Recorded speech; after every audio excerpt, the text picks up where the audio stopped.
Hi,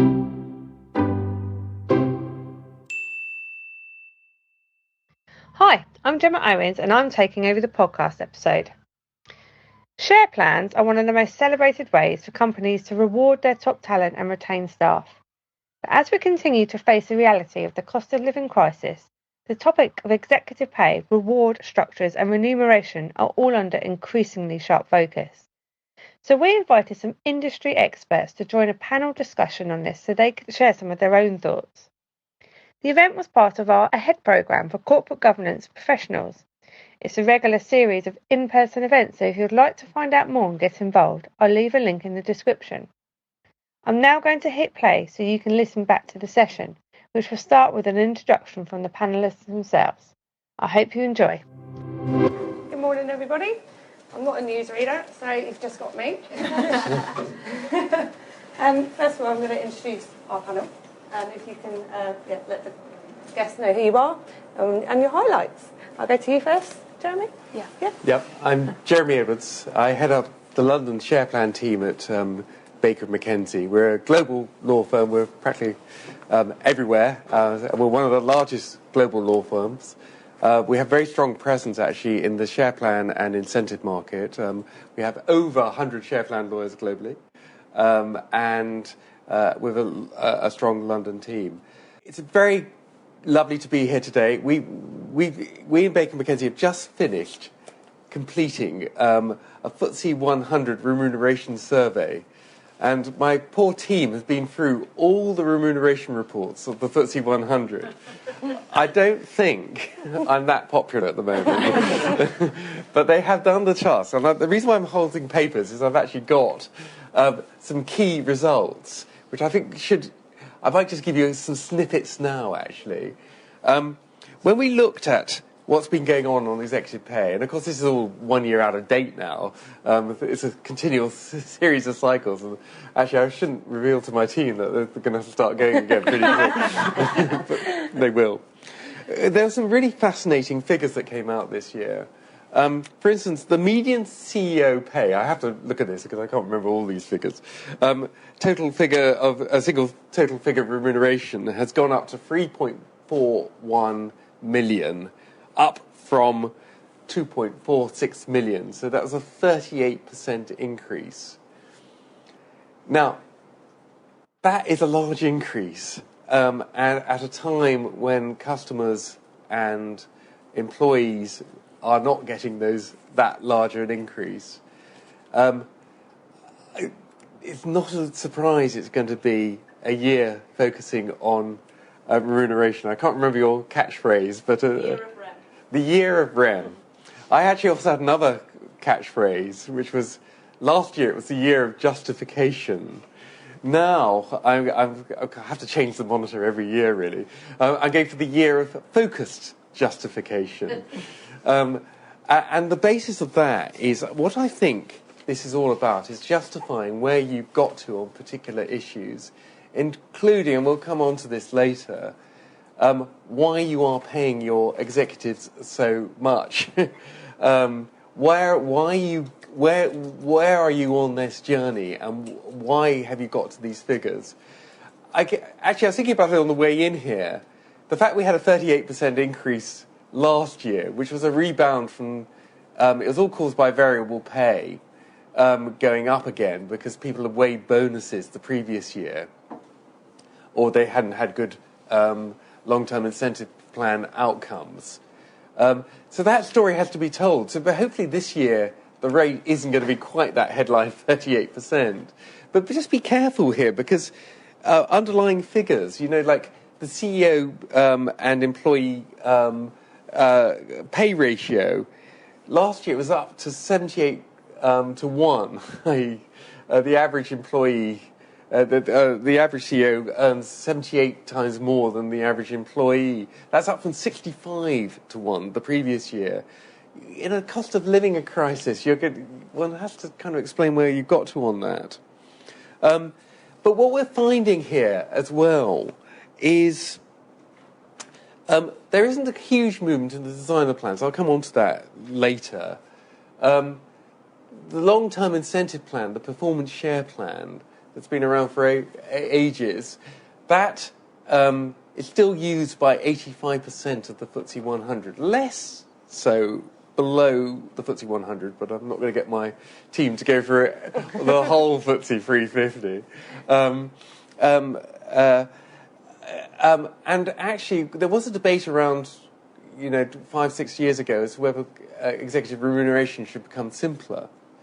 And what we found was that some companies went for the restricted share plan, which is a performance share plan, basically without the performance conditions, probably smaller and with a financial underpin.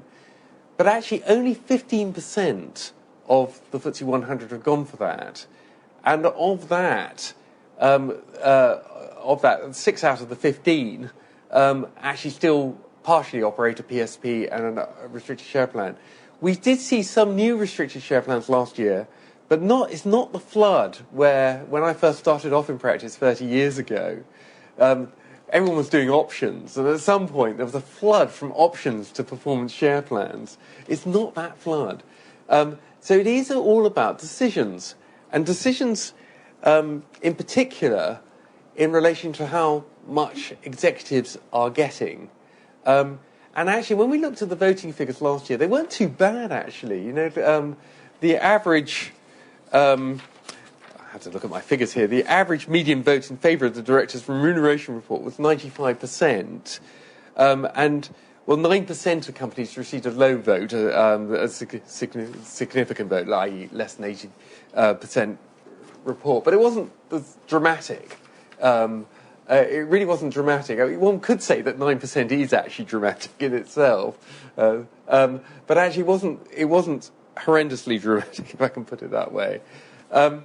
But where people did receive votes again, it was actually in the use of discretions. Of the votes that went against, 58% were because of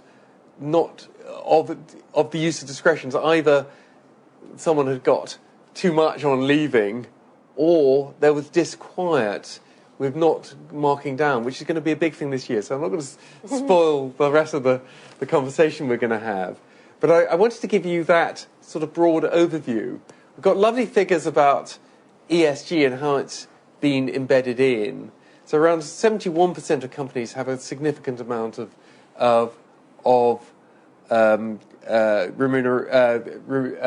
remuneration subject to ESG targets.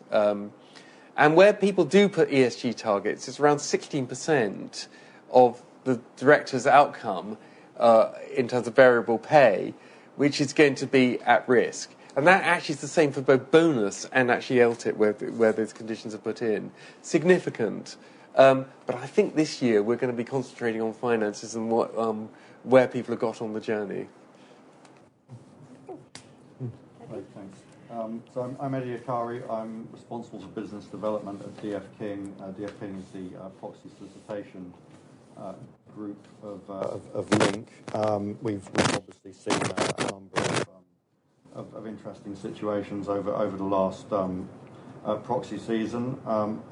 Essentially, sort of looking forward into 2023, you've got companies and the remuneration committees sort of navigating the difficulties that Jeremy's described. We've really got to sort of take a balanced approach, balance the reward and incentivise the management, but also, as Jeremy pointed out, really reflecting the experiences and the expectations of a wider stakeholder group. We're kind of moving away from the shareholder primacy thing at the moment, and taking into account the employees. I guess if you're looking at ESG, we're kind of focusing a little bit more into that S side of things. I think that's going to be a key subject for 2023. We've got all these macroeconomic challenges that are impacting the economy. We've got the situation in Ukraine. We've got the energy prices,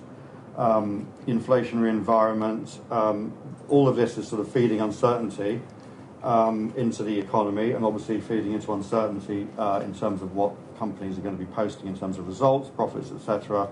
So, how does this impact governance and especially REM? I think the REM committees are going to have to sort of take they're going to have to delicately navigate the source of uncertainty when judging the outcomes, and and certainly when they're setting their REM for this year. So, talking of stakeholder interest, I mean the sort of wider stakeholder interest in REM is not really showing any signs of abating. It's it's going to become more and more important, and I think companies are certainly going to meet with shareholder resistance if they don't take these things into account. So what should companies do? I think the issuers definitely have to show shareholder alignment with shareholders' alignment with pay and performance. Obviously, it's a balanced remuneration needs to motivate executives to achieve the company's strategic objectives, but also, in terms of designing these remuneration structures, they need to reflect returns to sort of long-term shareholders, not just kind of short-term metrics. So pay definitely needs to be aligned to more long-term strategy, and companies obviously need to use the statement by the chair of the remuneration committee in their narrative reporting to outline how the chosen remuneration approach, how that aligns with the company's strategic goals and the key performance indicators. This also needs to be done in a sort of transparent manner. It has to be done. It's the rationale for the share plans and incentive structures. They need to be explained in a clear manner. I'm often, as a proxy solicitor and working on the other side of things, sort of helping the company interface with the investors. We're sort of getting these tomes, and Jeremy said he's got his colleagues to look through all of the REM reports. I mean, I could say, my governance department are doing the same thing, and it's I've got one here. It's one colleague here. It's a lot of work. So yeah, absolutely. I think REM policies, they really need to promote sort of long-term value creation, and I think obviously the other thing to sort of consider this year, with it being a REM policy year, it's a binding vote. There is, most of the votes last year were supported to a high degree, but we did work on a number that I guess you could call were contested. I mean, when I say contested, I mean I'm talking about less than 90% support. I think it's about there was about 19% of the report votes that got less than support, and that was up from the 2020 figure. I mean, about 12% in 2020 got less than 90%, and then in 2021 it was about 16%. And in terms of REM policy, I think 12 companies received less than 90% support in 2022, which compares to 8 companies in 2021. And we saw five companies that got more than 10% opposition. There were some that had 60. I think GSK, Ashtead, Halma got sort of support in the 60s. I think Standard Chartered were around the 70%. So, as most of those concerns raised were around were increases to the maximum bonus opportunity. So, in terms of where else we stand, proxy advisors, there's a strong correlation between negative recommendations on REM policy and report and reduced support level. However, it isn't necessarily the case that that it's the end once you get that negative recommendation. We work with many clients. If you've got a year-round open dialogue with your clients, then you've got far more chance of mitigating against those against votes. So we're a sort of tactical player. I guess the law firms and the other players are more strategic. We support our clients in kind of getting the resolutions across the line. And I'm Sonia Gilbert. I head up the remuneration and incentives team at Clifford Chance. Probably a not dissimilar firm in many ways to Jeremy's, in lots of places, but slightly fewer than Baker McKenzie. But we too have a large sort of global team, all focused on remuneration, benefits and share plans. And I was thinking about preparing for this session earlier in the week, and on Tuesday I was in a remuneration committee meeting thinking, frankly, I'm really glad, particularly this year, that I am not a REMCO member, because we were having a really fascinating debate, but this was a situation for a company where their remuneration committee is in a real bind, and I'm sure that for some of you in the audience today, you're thinking, phew, we're not in this position, but there will be others that are in a very difficult situation. And the situation this company is in is basically, to Jeremy's point about people changing the types of plans they went for, they looked 2-3 years ago at what the appropriate type of plan was for them, and they decided to move away from sort of LTIPs and PSPs to more of a sort of restricted share plan. Really challenging performance conditions, but could pay out really significant amounts. And so, of course, the company, together with the likes of Eddie, went off to engage with shareholders and did so much work ahead of the AGM at that time and getting the plan in place. Because of a lot of what's gone on in the world, nothing to do with the performance of the directors or the senior leadership team, this thing's wholly underwater. And management have come to the REMCO and said, we've got to do something about this because we've got this plan, but it is no incentive whatsoever. And in fact, we are facing significant retention issues, and we're having important people in our business picked off. And the remuneration committee is sat there thinking, well, this is really difficult because 2-3 years ago we went to shareholders and said, no, this is what we really need and why, and we justified it sensibly. We had great engagement with shareholders. We may now need to come back to them, possibly to only 2-3 years later, to say things have really changed and now we need something different. And there was a lot of debate as between the individual REMCO members, let alone between the position of REMCO and management, which just made me think, I think this is going to be a year of REM, and quite a difficult one.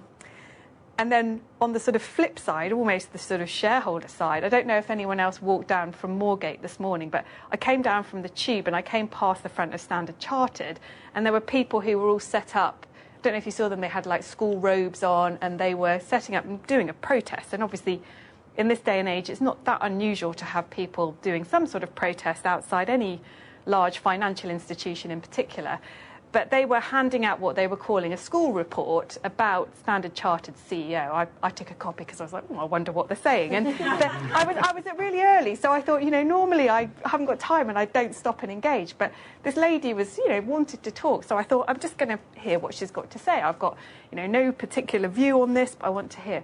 And, of course, most of what's in this school report and most of what they were there for was in relation to the running of the company generally. But what was very interesting, and obviously she had no idea what I was coming to or what I did, she said, and don't get me started on his pay. She said, every year, CEO, like all these big companies, gets this huge pay rise. It's not fair, it's not right. And it was clearly a really thorny issue. And this was coming from someone who was very articulate, clearly had done a lot of research on the company generally, wasn't just grabbing onto sound bites and that kind of thing. And it made me think even more about the difficult year that I think it is going to be for many companies. Because how do you balance getting things right for the business and the senior leaders and making sure that all your wider stakeholders, including the likes of people who may be protesting on the street or people who might put articles in the press, feel? So I think it's going to be a really interesting year. And that begs the question, though. I mean, how are these plans designed? What is taken into consideration? Because, like you say, you've got plans that pay out massive amounts, and it's not really articulated well to those shareholders that don't really understand. You say this lady, for instance, done her research, but many people don't, and they do go onto those sound bites, and they only hear what's spoken about in the media, and they don't do that research. So how do we make it more simple? I don't think they are simple to understand, if I'm honest, because I don't know about you in the audience, but I'm often told that even the senior executives in some of these plans don't really understand how they work, which strikes me that maybe we all need some sort of slightly more fundamental shift here. But to me, it feels like there are too many different plans. Yeah. There's too much complexity in them. which means people don't understand them even at senior levels, which begs the question, well, are they a real incentive if you don't really understand what it is you can get and exactly how you can drive it? So I think some companies do a brilliant job of explaining their plans and have people who are very invested in the sort of financial education piece and helping people understand the benefits of those. But often, you know, I talk to a company and it's often built up over time. The company will say, well, we've ended up with kind of 5 or 6 different things, and do they really work very well together, and what should we be thinking about? And I don't think it's easy, because you've got to come back to, are we going to sort of scrap what we've got and go with something else or not? As I say, so do companies take a step back, look at what they're trying to achieve, and rethink what their plans? I mean, do you see that often? But it seems like every company just goes on the same roller coaster of their plans each year and not really take a step back and think, what are we trying to achieve here? And do you think that will be something you'll see this year? I think it's a very difficult question, because I echo what Sonia is saying here. It's a very difficult year to go to shareholders with new plans, and to be able to explain and articulate why. Look, for people in the know, they know the design of the plans. Yeah. I think that will not permeate down to people on the street, even the articulate ones that you meet. We know the background and the institutional investor expectations and why things are put in plans. And in fact, it's got to the point when I look at a share plan, I even know who's drafted it within the city now and why they put a particular clause in. It's quite a game that you can play with plans. I know who drafted this one. But actually, it's going to be very difficult. And I can understand this thing about complexity. I was thinking through our FTSE 100 survey here. Basically, companies on average are now using 3 broad performance metrics in relation to their performance share plans. So 97% of the companies are using 2 or more. And actually, we've even got to the point when 5% of companies have got 5 or more performance conditions in their share plans. So what we're basically seeing is relative TSR being the most common performance condition. We're then seeing a lot of earnings per share or earnings conditions, and now we've got the ESG conditions in it as well. And on the bonus side, sometimes I look at these bonus scorecards that in remuneration reports. Actually, I wasn't too cruel on my team. They didn't have to go and look at these in great detail. But honestly, even for some of my clients, I'm sort of worrying about just the complexity of the bonus scorecard to actually work out. Would that motivate me? Would I really understand what I had to do? Well, I would expect the CEO and the CFO should be motivated and understand what they have to do. But will that sort of permeate down? But there again, on the other hand, and I think it's often bad luck on the cycle, actually. We've got around... This is one of the years this year, another reason it's going to be the year of REM, where actually a majority of companies have their remuneration policy, which sets the directors what directors can pay. You have to go back to shareholders at least every 3 years. It's roughly around, for the FTSE 100, around 55-60% of companies will have to go back this year, I think. It's the big year. But you're a very brave person to then... And I think this happened the last time we had the last 3 year policy coming up. In a year when your customers might be suffering, your employees, some might be now being laid off, their pay rises are probably below inflation in a lot of cases. It's quite a thing, I think, in that year to come up with some radically different new proposal. But it does go back, I think, to where you are as a company. And this is why I'm calling it the year of focus justification. Where are you on the journey? And not every company has had a bad year. If you look at some sectors have done well. And I think when it comes down to particular proposals or particular justifications, knowing what your share price has done, very obvious, but actually comparing your share price with the relative TSR. I have a sort of built-in radar. If you have this chart with relative TSR or absolute TSR, and on the other bottom of the chart you have financial pay. If your pay is above the curve and your performance is below the curve, that's an inbuilt radar that actually investors are going to look at you quite closely. An inbuilt radar that you probably have to be very careful when justifying a generous new share plan. And I think it's quite a hard message, and I've always thought this, to go to shareholders and say, well, actually, we want to move away from a performance share plan with these conditions, and we just want to have restricted stock awards, at a time if the company isn't performing that well. It's the time when you want to do it for your executives because they might be disappointed they're not getting anything paid out. But it's quite a difficult message. What are you trying to say to me on the future performance of this business? So I think one has to be careful. But I think it's knowing where your company is on the journey and why they need it. And ultimately, there is a counterbalance to this because your investors want your company to do well. So they don't necessarily just want to have a fight with you on remuneration. There is a counterbalance. If you can tell the story of where you are and why it is important with what you're doing, that will help considerably. But be aware that investors have seen these arguments before and are cynical. So how concerned do you feel UK-listed companies are about being voted against? Have you seen much feedback? Or I don't know about you, Eddie, but I think we've seen something of a shift. Because if I was speaking to companies 5-8 years ago, certainly listed companies in the UK, a lot of people would have viewed it as pretty disastrous if they got anything less than about a 95% vote in favour of their remuneration report. They might have accepted a little bit less on a policy, depending on what they were doing.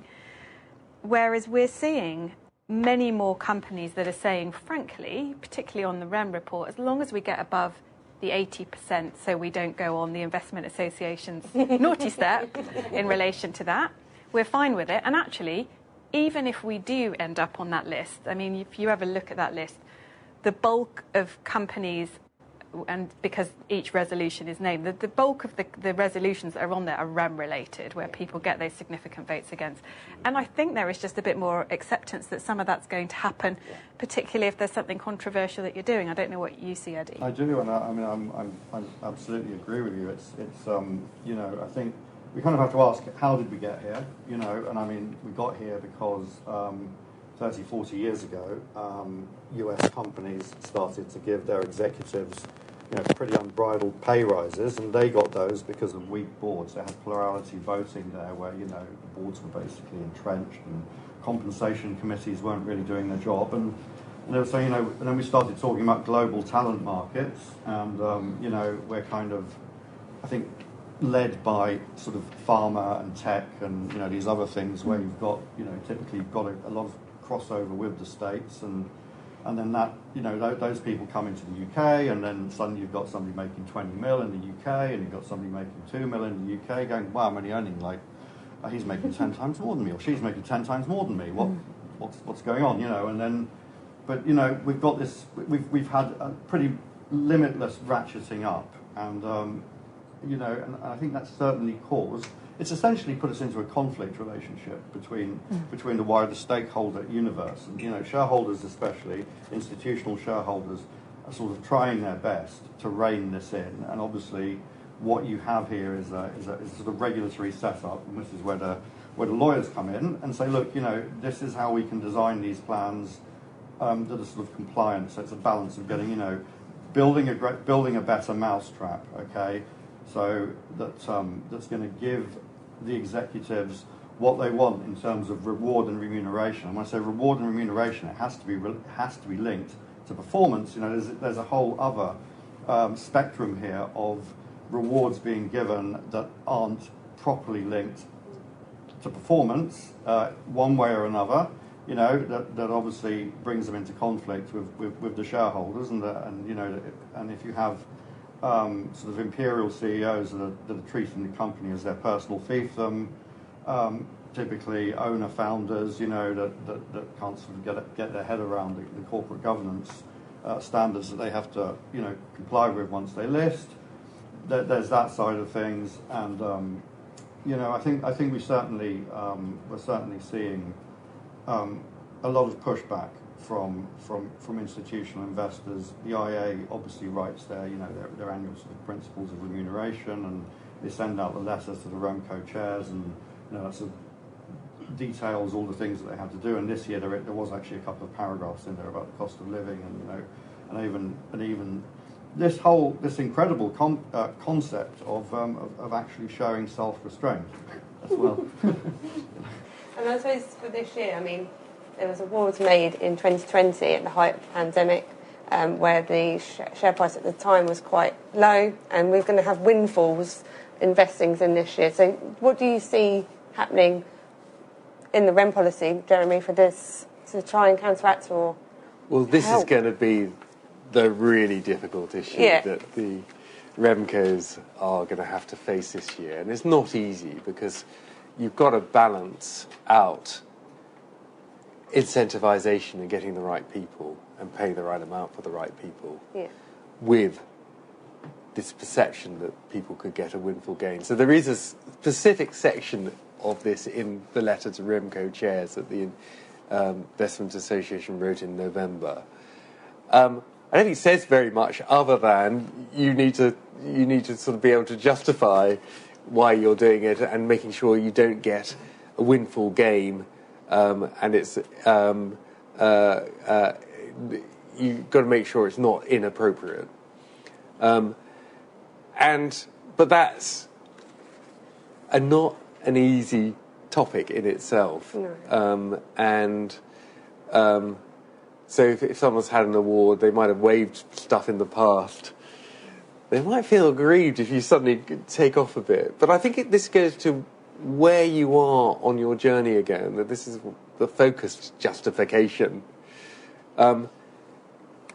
Has your company benefited unduly by external events that really the managers haven't contributed into? You know, you might get a supermarket that might have done, might have had a rebound because they'd be able to pass off their costs or whatever, or oil companies or whatever. I think it's being a bit, just looking at the headline figures, and it's a job for the Remco chairs, I think, in particular, to be able to say, well, actually, no, this, where we are in the journey is acceptable. Okay. And bearing in mind the customer base as well. Yeah. But not an easy job. Yeah, and I think particularly if you might be looking at a situation where what you granted in 2020, now we're 3 years later, might pay out, but possibly what you granted last year and the year before could be quite underwater, not just on share price grounds, but your performance grounds. And I know certainly some remuneration committees we've been speaking to who have been saying, well, I'm looking at this and thinking, we don't know, of course, because the last 12 months have been testament to the unpredictability of the world and the markets. But it's possible, quite possible, that the next two cycles aren't going to pay out. So actually we will allow the 2020 awards to pay out sort of in the ordinary course, because we've got to have some lever here to make people feel incentivised, make sure they feel that they're being appropriately rewarded. So I don't think it's easy, but I think all of this is why we're all seeing companies, and particularly Remcos, probably focus almost as much on non-board pay as they are on board pay, which I think is quite a shift, because certainly if you look at most Remco terms of reference, it will make it very clear that they're there to look at the executive director pay and sometimes the next level down and sort of pay heed to what's happening elsewhere, but not necessarily be focused on the detail, whereas we've seen almost remuneration committees pushing to say, OK, well, these proposals have come from management or reward or whichever part of the business it is for the executives. What is it that we're doing for all employees? What are we doing, not just in relation to pay rises, but what can we do to help out with the cost of living crisis? Should we be looking again at, have we got all employee share plans and do they work? And what can we give people that doesn't necessarily involve them having to put their hand in their pocket? And I think that's been quite a shift over the last 12 months, with Remcos looking at things much more broadly than certainly I've ever seen them do before. That's really good to hear. And I suppose, what will be the most focus points for this REM season, do you think? And what are they looking for? Where do you think there could be votes against that the most? I think going back to Jeremy's point around particularly what happens in relation to directors who have left. Right. Okay. And I only say that because we're doing one that's been running over the last week or so, where the debate is it was kind of obvious, but it was in some ways surprising, because we were working with the company. Individual has obviously got their own views and getting their own advice, and their standpoint was, if a Remco's got the discretion and this person has done a good job, why are they not exercising this discretion? So what they were effectively saying was, look, we want everything to that is possible to pay out in full. We don't want time prorating. We don't want the person to have to wait. What's the problem here? You've got the discretion. Obviously company responses, yep, but that's not market and it's a discretion and we don't have to use it. And it was interesting to see that real tension between the two sides to come to a resolution on what the settlement terms were going to be. Now, from my personal perspective, I think the company's come out the right side of the line, which is both fair to the individual but appropriate in terms of market. And if I sat on that Remco, I'd feel very relaxed that I could justify the decisions that had been made.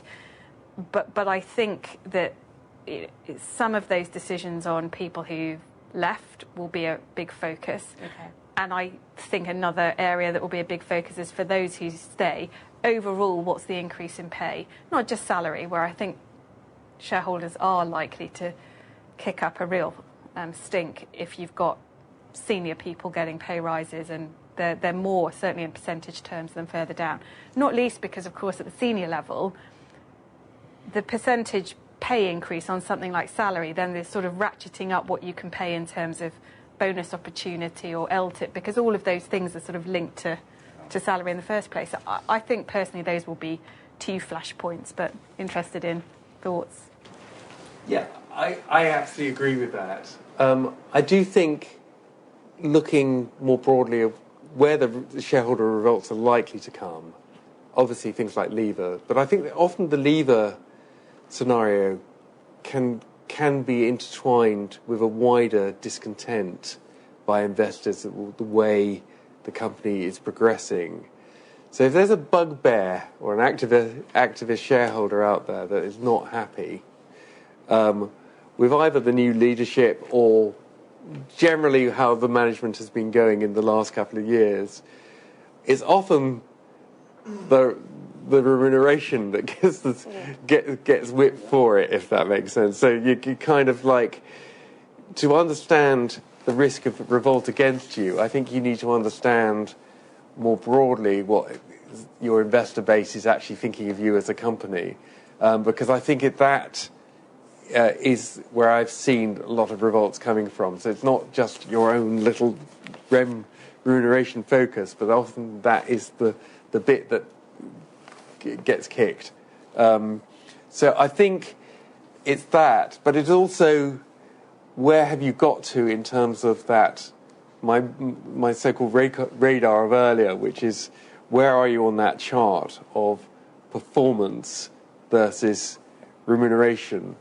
Now, institutional investors haven't got the time to look through every single company they've got in their books. Clearly, they've got a large investment in you. They will look at you. But if you're just one of hundreds or even thousands of investments that they've got, they haven't got the team themselves to do it. So what they do typically is actually look at that performance chart as their bellwether And if you're on the right side, you'll get less attention unless there's some background issue. If you're on the wrong side, they're going to go, hang on a minute, what's going on here? And look in more detail at you. And institutional investors have told me over the past, this is what they do. I think another point I think I should raise is be careful how you interact with institutional investors. If you haven't really got anything to say this year, don't make a big meal of it. Do your usual stuff or whatever, but don't insist on meetings with institutional investors if that's not. If you, on the other hand, you're on the point of the journey where you have something to explain, that's when the meeting is. And when you reach out to institutional investors, bear in mind that actually they'll judge you on the quality of the approach.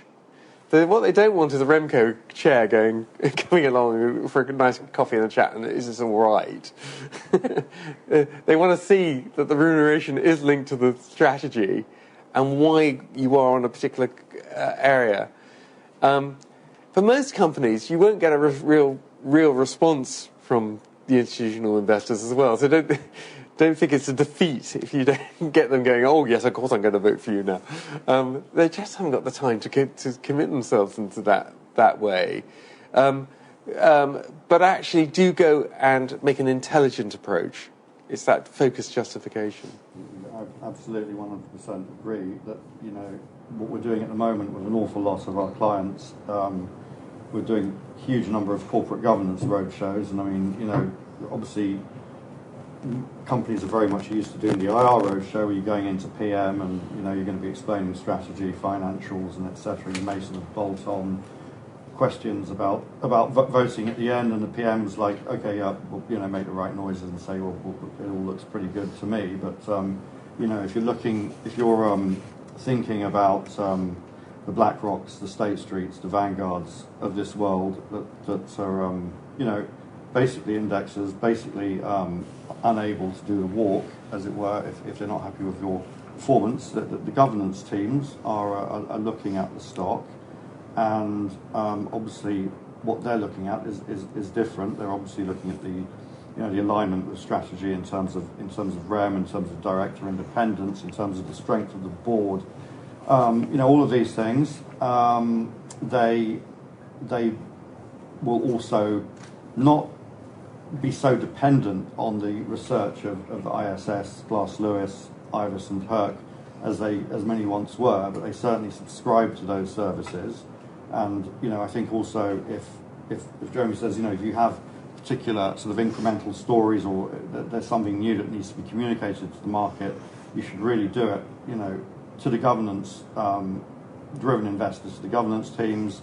Also try to get that sort of airtime with ISS and Glass Lewis and Ivers, Perk tend to recommend against anyway. But really just if you've got something of interest, preempt it, because what you don't want to be doing is finding yourself in that situation where you've got a piece of, you've got the draft research and you've got this, against recommendation on one or more resolutions. You've got 24 hours to turn it around. Obviously, you get us as a proxy solicitor, we'll do you a nice rebuttal letter, straight out to those investors. But, if you're in that situation, you're basically on the back foot. You've got our people hitting the phones and trying to turn, what potentially could be against votes around. And I said before, if you get against recommendations, it isn't necessarily the end of the world. But if you haven't been engaging properly, you're going to find yourself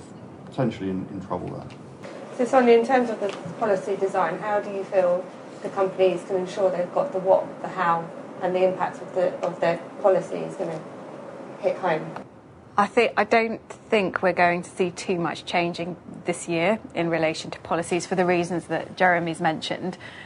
I think it's something that some companies already do and do really well. Yeah. My personal bugbear, and I suspect it's probably in many cases where the company itself hasn't written its policy and report, is the length and complexity of not the things that you have to include because you've got to tick the box to say you've complied with the regulations, but a lot of the narrative where I think I do this for a living, and sometimes if it's not a company that I work with, it's actually really hard to understand what's happening. So I think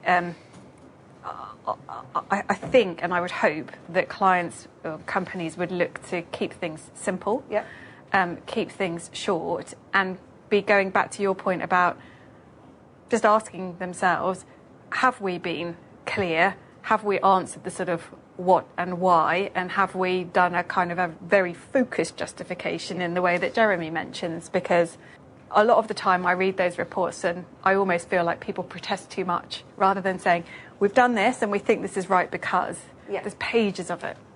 And I hope we see something simpler. Questions? I did indeed have a question, thank you. Obviously speaking a lot about approach and interaction with investors, and I just wonder, when we speak about that outreach, Jeremy, you mentioned earlier there's, 50, maybe 60% of policies up for renewal this year. How much of a challenge is that? Because there's more to be compared to, especially against your peers. If you are up against people and you're trying to justify your story, how is that a challenge, I suppose, is the question, when you've got more to be compared to in the market? And then in line with that, how important is that narrative? And you have just sort of touched on this, but how important is it to get not necessarily the specifics, because as you say, it's complicated, not everyone's going to understand it, but that overarching message and the narrative around what you're putting forward in front of people and in a way that they do understand? Yeah, it's going to be really difficult this year. So I think on the whole, companies are getting the what right. They have to, because a lot of it is prescribed information that has to go in particular formats. I echo what Sonia is saying here about the descriptions. And I had one case, actually, where it wasn't actually a client of mine, but I was talking to this lady where her firm actually did have a serious revolt a couple of years ago. And we're not just talking 10, 20% here. And this year they've managed to steady it. And I thought that I could see why they had the revolt, if I'm really honest. Knowing just a little bit about this company, there was some of these background factors about disquiet with management. They came up with a radically new plan, but actually the thing that might have tipped them over was they just didn't explain what they were doing well. And they did. They had reams of stuff that went on and on and on pages. But actually, when they were talking after the day back or the shareholder vote to the institutional investors, they sort of said in a much more plain tone, well, this is what we're doing, and that's why. And the investors went, oh, right, yeah. I wouldn't have been quite so upset about that.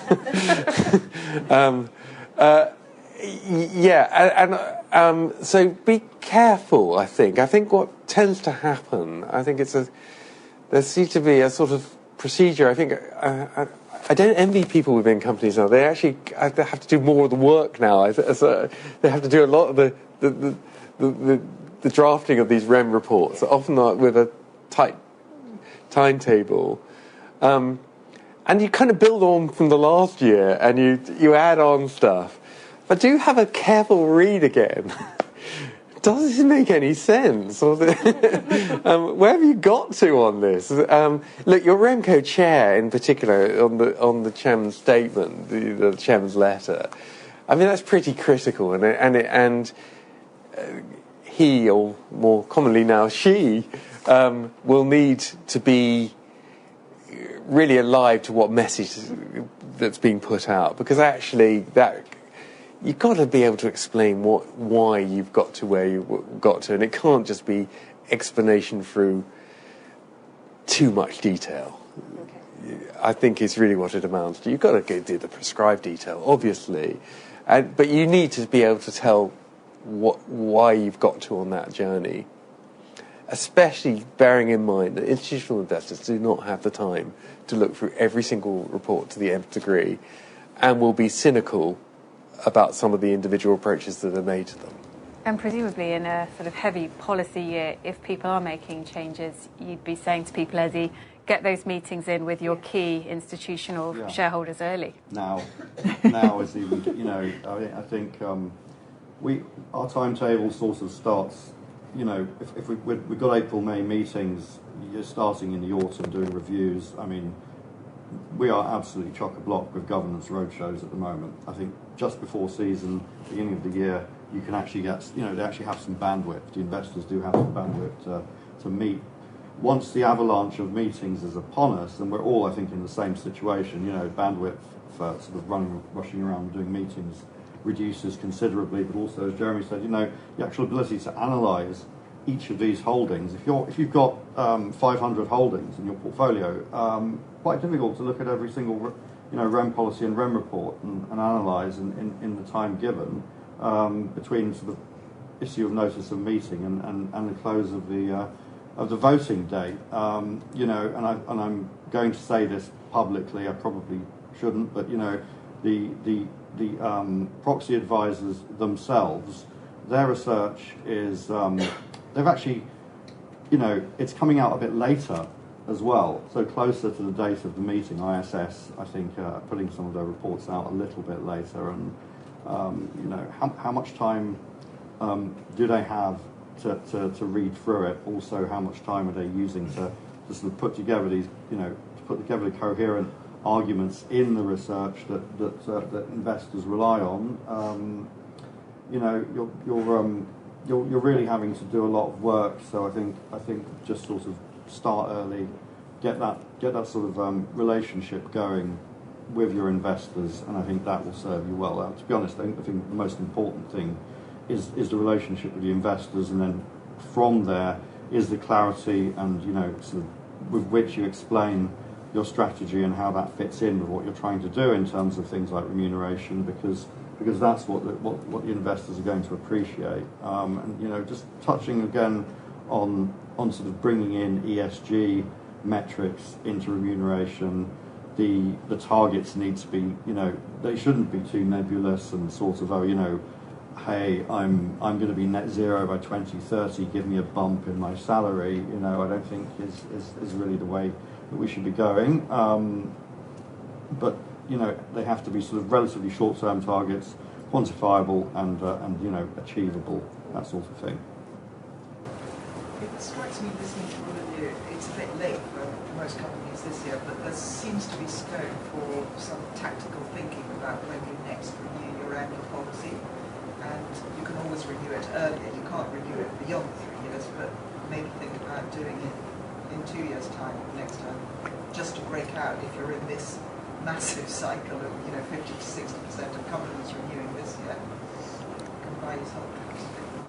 I completely agree. Like, you buy yourself time, but also I think the Remco meeting I mentioned that I went to, I think that Remco feels it's almost too late for them to do anything this year because AGMs are almost upon them. And so in many ways, if they're going to do something fundamental, they might go to shareholders this year to say our policy is rolling as is. And they may, depending on how they feel, flag, we're thinking about changes and we may come back to you sooner, or they might just do it. So I could imagine, having heard the discussions, they may end up being a company that has a policy that in its current form lasts a year from renewal, and then they might end up going back with something different. But at least it gives them the kind of thinking time and space, and if they go with that, I think their big challenge will be, is that too long for the executive directors and senior management to wait? I know the senior management obviously aren't technically subject to the policy, but there is alignment there, and they want to keep that. And so they are really battling with, when they started looking at timetables and they suddenly looked at it and thought, how long did we consult with shareholders for before we last did something that was relatively controversial? And they said, like, 6 months. And it was 2 rounds of consultation. I'm sure many of you have been there. And they're looking at it thinking, well, if we've got to go back and say, we need to have a fundamental change, you need a lot longer than sort of 8 weeks. So I agree with you. So there you go. Some very interesting points raised. But what did you think? If you want to join the conversation and take part in future events, I've left a link in the description about how you can do this. Don't forget that you can also subscribe to this podcast on whatever platform you're listening to us on. That way you won't miss an upload. Bye for now.